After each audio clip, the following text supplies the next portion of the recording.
Let's find out how to hide your following list on TikTok. Earlier you was only able to hide your following list by turning your account private.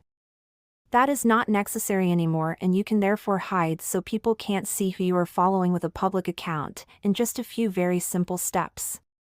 Make sure to watch the full video if you want to make sure that you do it right. Firstly, open up your TikTok app and make sure it is updated and logged in. Now go to your profile in the bottom right corner. Now you are on the profile of your TikTok account. From here, click the three horizontal lines that you see in the top right corner and go to settings and privacy you see in the bottom. When you are on the settings and privacy page, click the second option, which is the privacy tab. On the privacy page, you need to scroll down until you find the interactions category. Under this is the following list, which you can see says everyone for me. If you want to change that, simply click it and choose the only you option.